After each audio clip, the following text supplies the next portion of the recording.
everyone, and welcome back to another Minecraft tutorial video. My name is Shells, and today we are going to be talking about how to build domes. Now, as I'm sure you can see, I am in my circle tutorial video world here, and that is because we are going to be building lots and lots of circles today. So if you don't know how to make circles easily and intuitively, might I recommend you check out my circle tutorial video first, because otherwise you will struggle with today's lesson. And we're not just going to be covering domes, we're also going to be covering how to take any sort of line or shape and rotate it around a full 360 degrees to make some other varieties of shapes. So be prepared for that. It's not just domes we're talking about today. Now, before we begin, let's just get the obvious solution for a dome out of the way.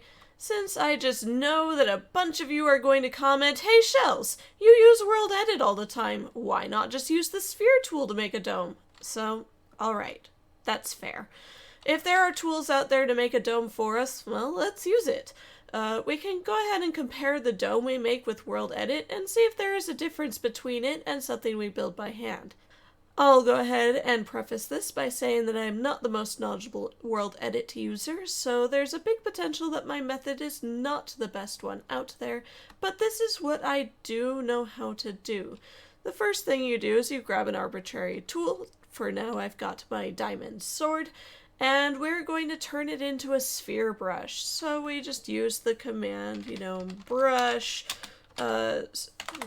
sphere, and then we specify, well, let's make it out of diamond blocks because we can, and let's say we want to give it a radius of like I don't know, 25, 30, 35, sure.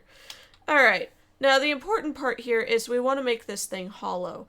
So what we actually do is right here between sphere and diamond block, we're actually going to put a -h. The H stands for hollow. And this is going to make a lovely hollow brush. Now we want to go ahead and make sure we are applying a mask onto this thing. Of air, just that way we're not deleting anything else around it. So now we click somewhere on the ground. Boop! Ta-da! We now have a beautiful dome. So what you can do then is you can just go ahead and copy this dome and lovingly splat it wherever you need a dome for whatever build you are using. Ta-da! Tutorial's over. You can all go home. Except the issue with using WorldEdit is that not everyone has WorldEdit. Especially if you are using Bedrock, you don't have regular access to fancy tools and plugins. Besides that, learning how to build a dome by hand will help you improve as a builder and to be able to make other shapes as well. Besides that, there's something about using a sphere tool that makes it look, well, sphere tool-y. It's just something about it. You can always tell when somebody has just used the sphere tool. And maybe that's just my own bias, but I tend to find that I prefer it when people build their domes by hand instead of just using WorldEdit to do it for them. So let's get to it. Let's look at exactly what a dome is and how to construct it.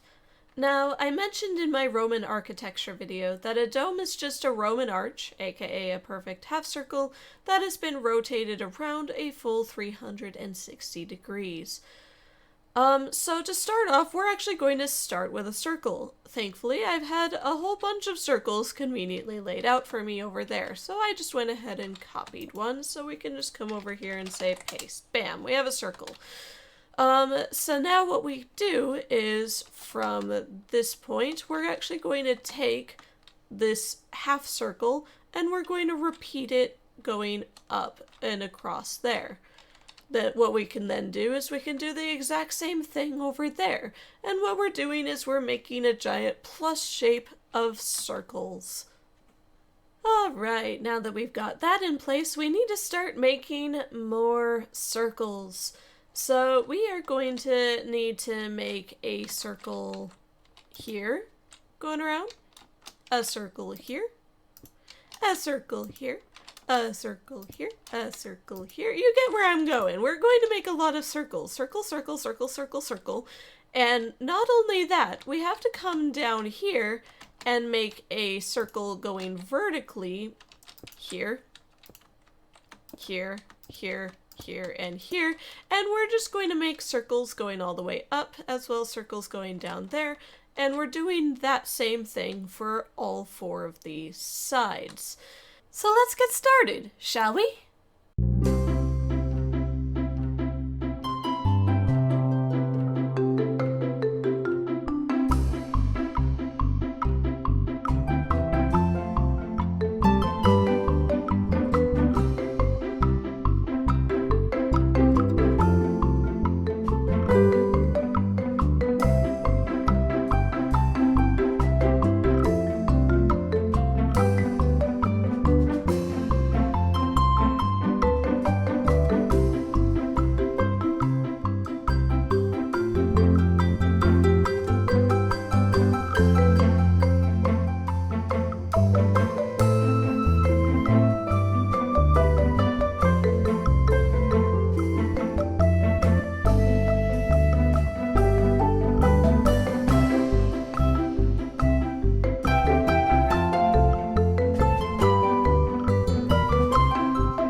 So eventually what you're left with is these triangular pieces. Now the way that we're going to do this is we're just going to continue making circles, but these circles just basically only extend starting from here because they're actually sharing the same sides over here. So this would be another circle-y thing. So more circle, that same circle gets copied over here and here, and we're just doing that until it all smushes together, and eventually it'll create a flat 45-degree angle in this triangular shape.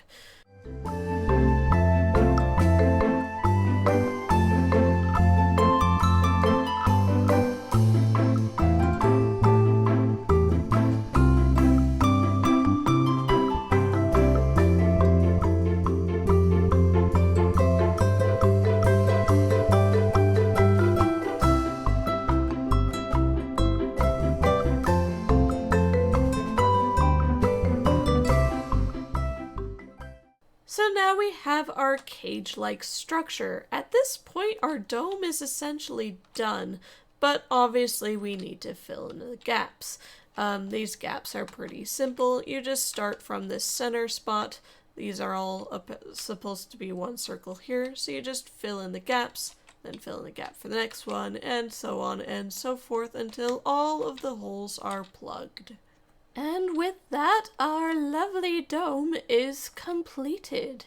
I went ahead and changed it to smooth quartz block just because I found that the black terracotta was a little bit too dark. So this way you can actually properly see all of the details of what this dome looks like.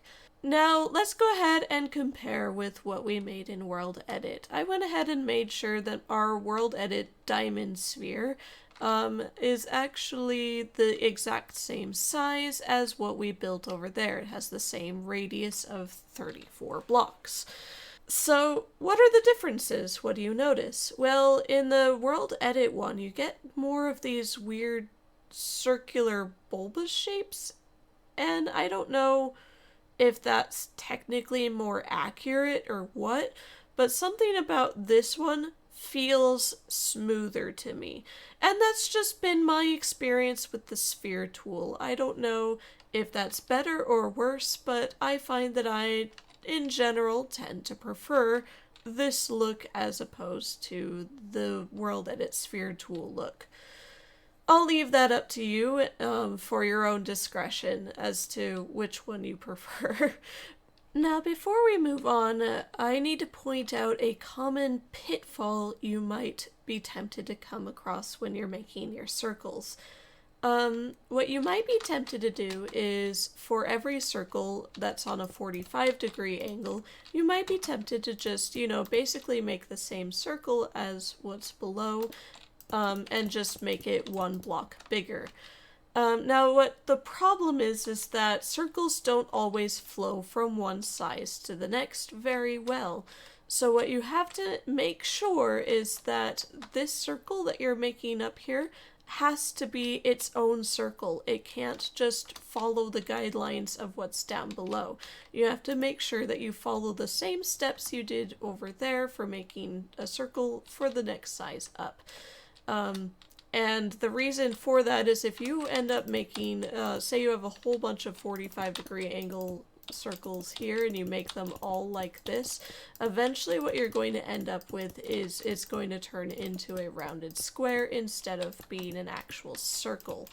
And that's just because all you're adding with this is you're just adding one more to this 45-degree angle here. You're not rounding the shape at all.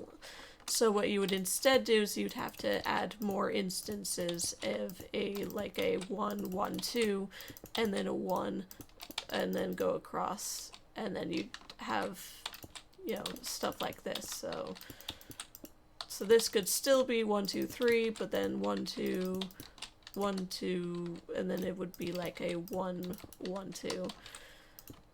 So you'll have little bits that jut out like this. It may not look the smoothest, but you'll actually have a better looking circular shape at the end because you make sure that every line is its own beautiful circle. Alright, so you're probably at this point thinking, hey Shells, we know how to make a nice perfect dome here, so why is this tutorial still going on? Well, let's go ahead and talk about what else you can do with this concept. The concept that we started with was we had, our half circle that was then repeated and circled around, basically. But what you realize is that that doesn't have to be a perfect half circle going across there. What I mean by that is you can go ahead and start with, instead of doing your half circle, you can instead start with a shape that looks much like this. This is just a little wibble wobble line I threw out there. And so what you would do is you would take that same line, you would go ahead and, I have it selected already, I just say copy, rotate 90. You don't need to use WorldEdit for this. I'm just doing this because it's faster. But the idea is the same as what you did with the dome, which is that you start with a plus sign. And similarly, you would then draw a circle on the ground around here. And then just like with the dome, we're going to do it again. We're going to build a circle here, a circle here, a circle here, and all the way up. And yeah, we end up with some spots where there's a bunch of circles in a row, but then we break out free again and come up there. This is actually a little bit easier to do in some regards because instead of having to make circles on all four sides, we're not going to do that with this. We just need to follow this line and make circles all the way down, until you have something that looks a little bit more like this. Now this, of course, is just your framework. From here, you would then just start, filling in the gaps. Now something you'll notice is that sometimes, you end up with little gaps, because you can fill in going down here, but then you'd have this awkward gap leading into the next circle. And, for the most part, you just fill in just like that. Some of them end up being bigger flat spots than others, depending on what the shape of your beginning curve is. And some of that just won't be entirely perfect, and you'll have to accept that this is an imperfect way of creating this form. But for the most part, this is a good way of shaping just general things. This obviously made almost like a dress form sort of a shape. And that's the nice thing about this particular method, is that you are not limited by any starting shape or whatever. You can make this curve be whatever you want. You can have it, come out and, make more of a bowl shape. or you could have it go in and then way out and then back in. There's all sorts of different shapes you can make. This is also helpful when making unique different roofs and such. If you have something that's curved, but you know, something that has a circular or octagonal base, and you want a neat looking roof that isn't just, you know, your standard or even just a dome, you can make this roof be whatever shape you want. Just, you know, you have to be comfortable with circles and make a whole bunch of them. Now, there is something to be said. I'm sure you could probably finesse the shape more if you were to, say, make this be a circle going up and then, you know, do similar to what we did with the dome, where we're actually creating some circles coming up as well. But I find that can be frustrating because a lot of the times they are not perfect circles that you're trying to make down here. So overall, I find that this method is effective enough for most shapes that you would want to try to create. Just as a proof of concept, may I present to you the lamp. I used the exact same method to make this lamp. I had the basic form that I started with, and then I just copied that around the plus sign and made a whole bunch of circles. And that's going to do it for today. This is, of course, one of those tutorials that's really easy to explain what to do, and another thing entirely to actually do it. But learning the techniques will make you a better builder, and will make your build so much more dynamic. I sincerely hope that this tutorial has helped you guys, and as always, thank you so much for watching. I'll go ahead and see you in the next one. Goodbye!